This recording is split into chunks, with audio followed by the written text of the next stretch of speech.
I'm Dan, and this is 10,000 Hours of Indie, a podcast exploring new music and delving deeper into what goes on in the background of the independent music industry. I'm a musician and passionate music lover, and I wanted to delve deeper into new music in the independent scene around the world. I also saw this as a chance to help artists connect and share their stories, so if there's someone you hear and you want to find out more about, every podcast has links in the show description. Get involved, help this community grow, follow on the 10,000 Hours of Indie socials, you can find all the links in the show description. And also feel free to email me about anything music related, 10,000indie@gmail.com. I'm open to any ideas and love listening to your promos.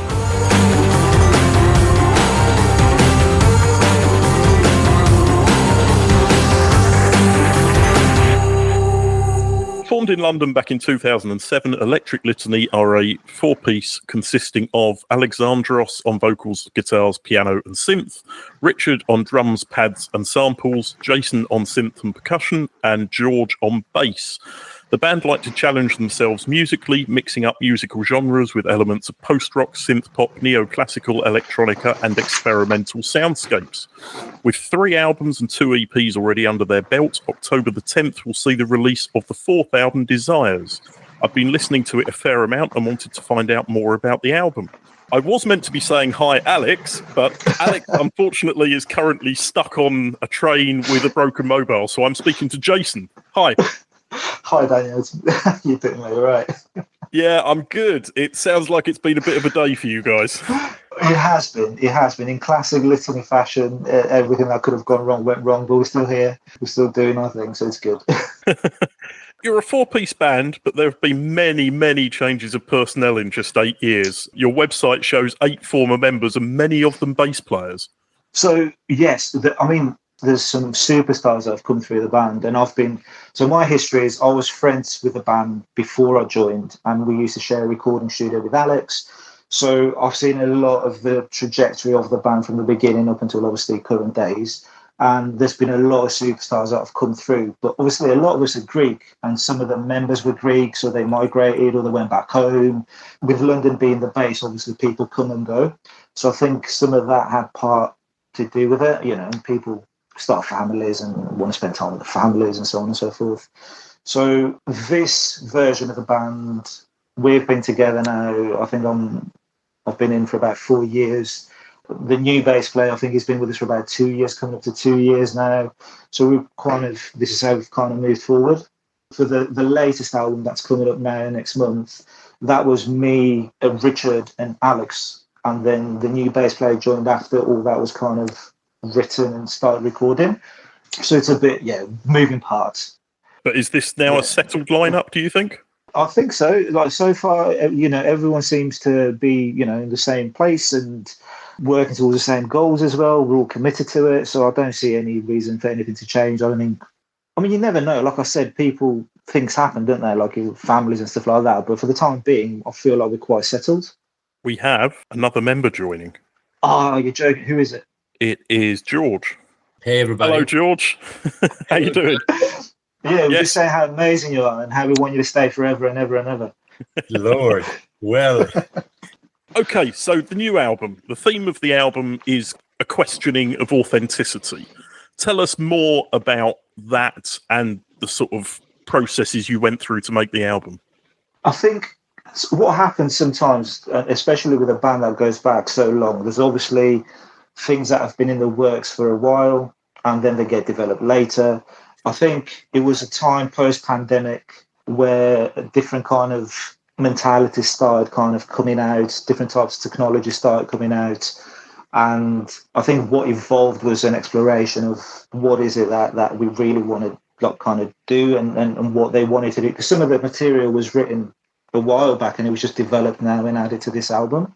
So I think it was just a accumulation of all of those feelings post-pandemic and with all the new technology and things that happen in the world at the moment, and just trying to find what is it that we're trying to say exactly and do with the music.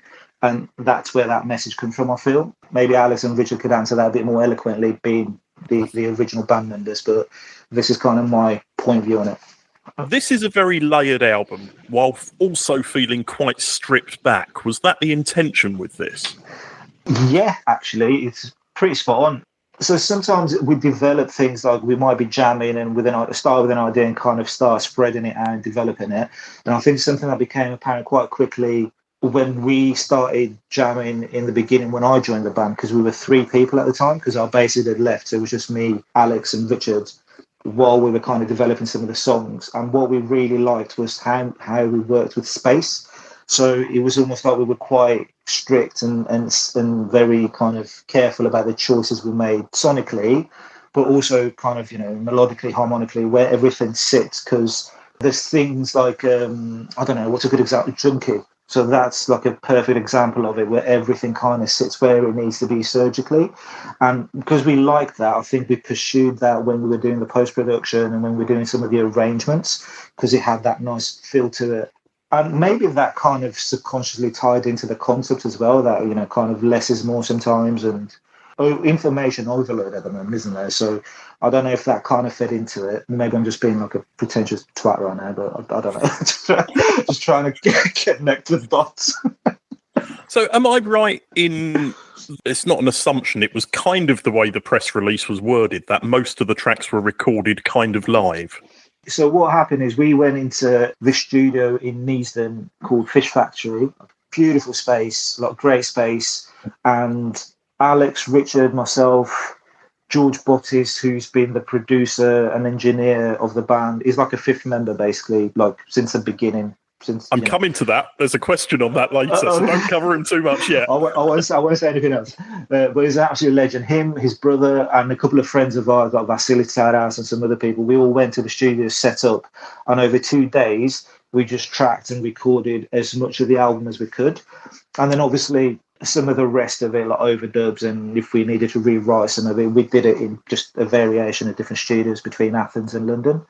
Some of the songs you hear there, like Bless and Junkie, and even some of the other ones, were actually the live take that we did in there, and then we just added extra elements and done the post-production and production of it. Actually, you mentioned Junkie. I love the intro to Junkie. It sounds so random. Is there a story behind how you came up with that intro and the song? Yeah, the story is Richard. Like, that's a story.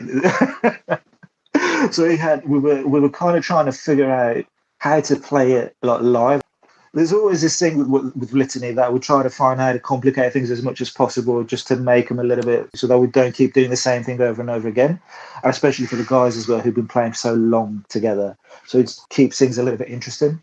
I think he heard something somewhere and he thought, if we take the concept and make it bigger and a bit more Litany sounding, that could be an interesting way to start it.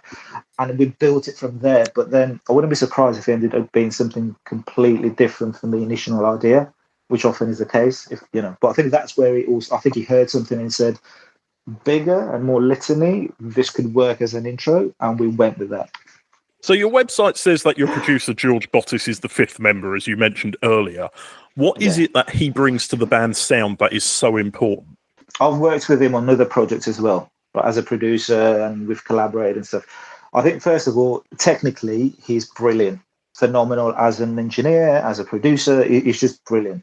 But he's also very musical. So he can contribute to the production and the arrangement of the choices that are made to actually add value to it from a composition perspective rather than just a technical perspective. So I think between that and Alex and himself being lifelong friends, like from the same town in Corfu and whatnot, I think he's embedded in the whole kind of aura of Litany, if that makes sense. From the beginning, he's seen the whole thing. He's done all the albums. He's done pretty much all the concerts. And like I said, like from the technical perspective, he's like an absolute superstar. But also his brother as well. So he's got a brother, and often they do their shows together for us, Dashos. And we like, he's like a 6th member. Like, they've been part of the whole thing since early days.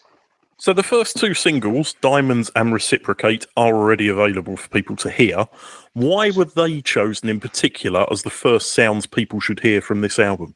Okay, so Diamonds specifically, initially the release, the way it was going, we were aiming for like a summertime kind of release, and we thought Diamonds is very good for that kind of season, if that makes sense. And also because of the label we've released with and the people who are backing us at the moment, who are quite established in the electronic scene. So I don't know if you've heard of Economist. Brilliant producer, brilliant DJ, great lad as well. And we've just released on their label, and obviously through remixes and whatnot, that would get a bit more exposure. So Diamonds felt like the right one to start with because it's quite dancey, it's quite a beat, there's a lot going on, it's quite interesting. And just because of when we chose to release it, we felt it was the right one to go with. And because we like to ask the people we trust as well, everybody kind of agreed on it as well.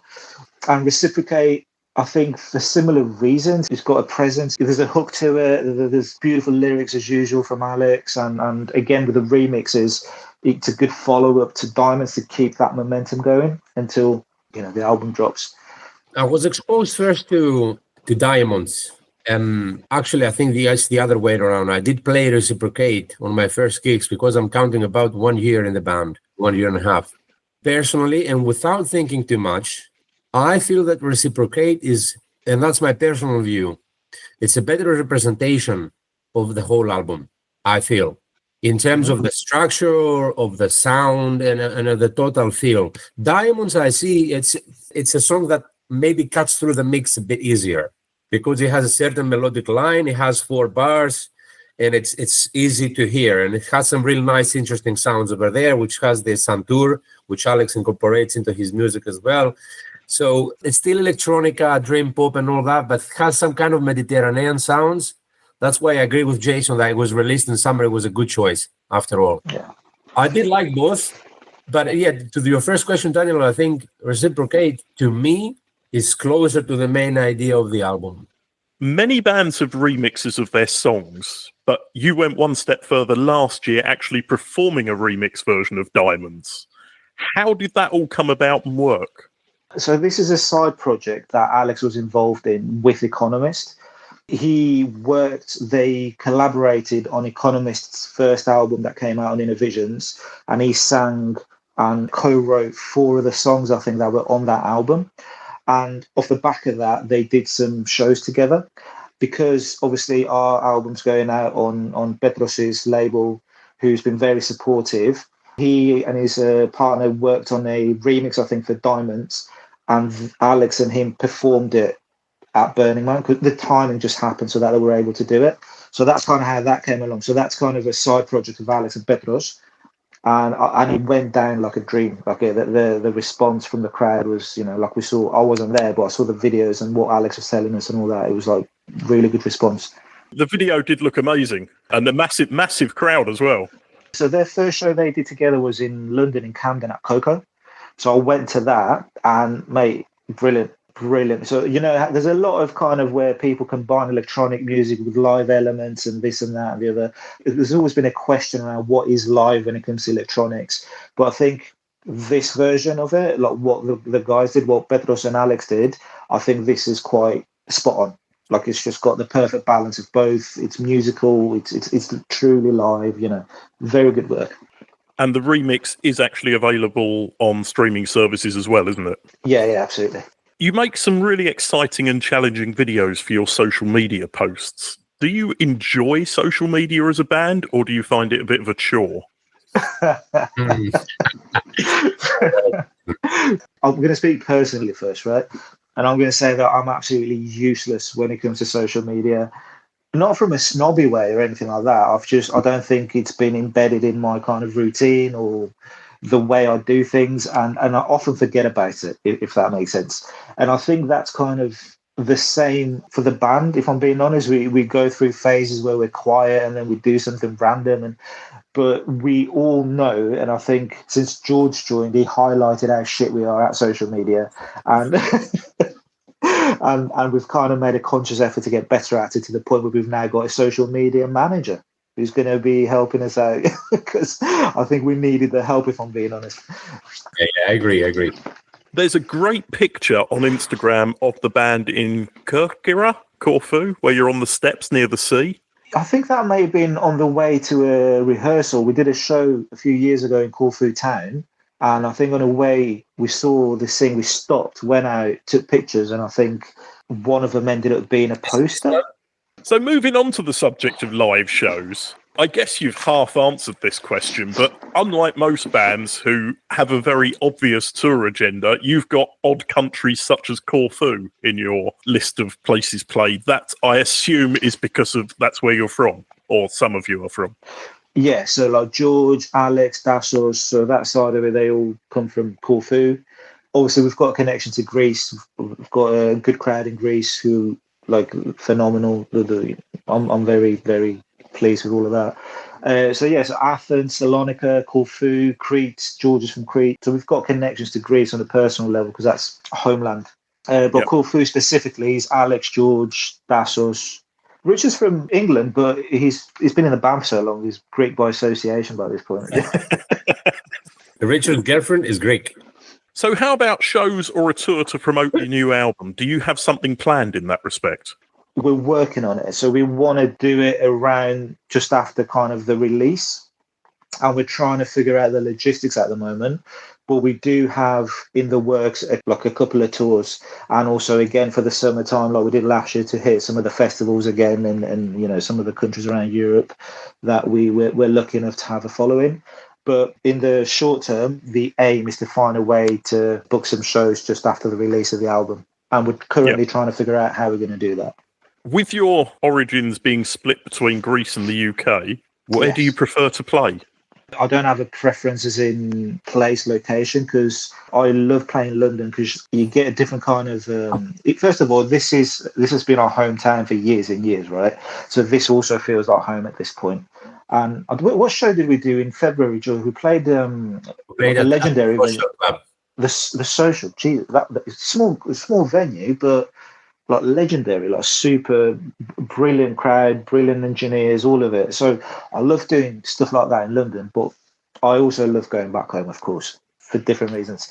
But everywhere we've gone, while I've been in the band anyway, everywhere we've played, Istanbul, we did Porto in December, like in Portugal. I don't think we've played a bad show, like a bad location, or like the people everywhere have been great. Everywhere. Like I've got no complaints at all. I feel pretty much the same. The whole project of Litany, as I said before, it has some elements that few or maybe more can recognize. I see that kind of Mediterranean feeling in there, but I see also the London feeling of electronic-orientated music. Preferably, if I had to choose, I would choose London.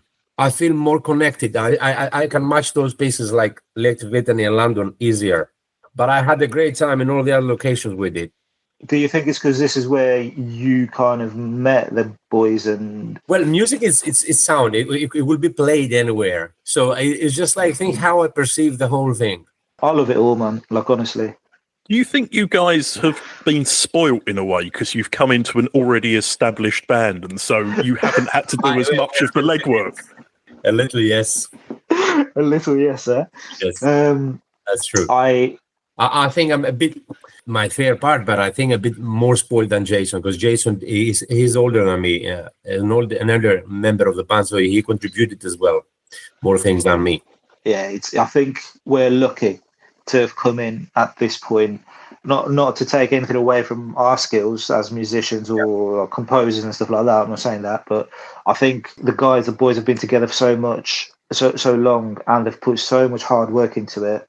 Doesn't even matter. It could have been someone else who joined, and I think they would still continue to go towards the same direction, if that makes sense, because of the momentum and you know the passion and the you know how they work together and how they kind of built everything they built. Luckily, you know, we happened to join. I think we do a good job. We work well as a band, and no complaints, man. Honestly, it's good.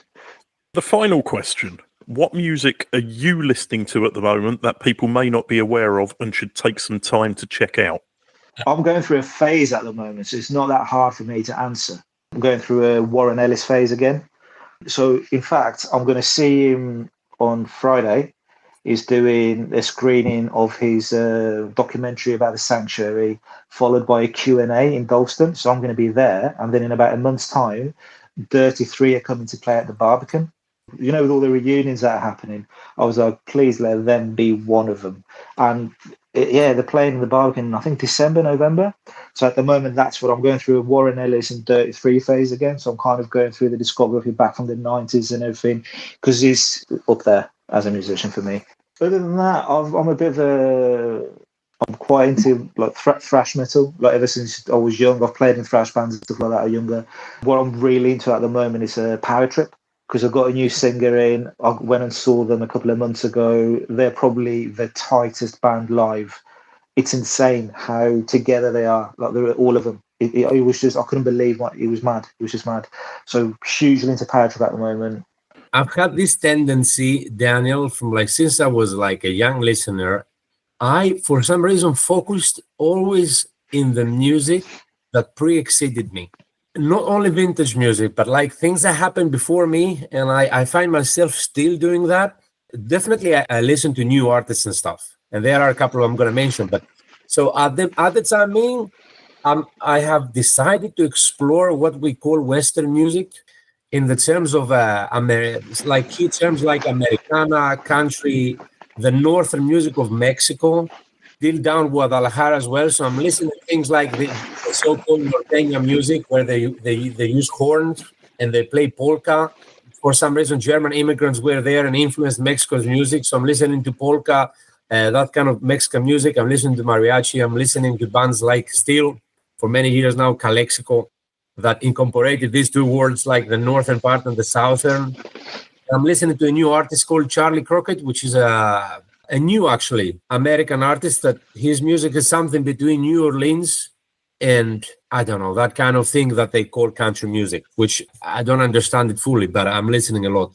So that side of the world at the moment. And I'm a big fan of Nick Cave. I'm a big fan of Nick Cave. And he's coming back to London on the 31st of August, that summer, the upcoming summer. And I think I'm going to go see him if I can, if we don't have a show or something. For anyone wishing to find out more, your website's full of information, electriclitany.com. You're on Instagram, Facebook, and Twitter. Did I miss anything, or would you not even know because your social media skills are so bad? I didn't even know we had Twitter. As well. I had no, yeah. Because of the social media manager, there's a newly opened account in TikTok. Yeah. We did it. We started the TikTok about 3 years ago, and the only thing on there was me sleeping on a bench at an airport. That was it. So now I think they're going to renew some of the content on there, but I had no idea we had a Twitter, man. So thanks for that info, Daniel. Are you going to have a remix of the bench sleeping with a dance beat and a... Start some sort of viral trend. Probably. So, Desires, the fourth album by Electric Litany, is due for release on the 10th of October via Flying Heart Records and on all streaming platforms. George, Jason, thank you so much for joining me. It's been a pleasure to find out more about the album and the band. Thank you so much for having us, mate. Great to meet you, Daniel. And we did our best to answer as much as we could.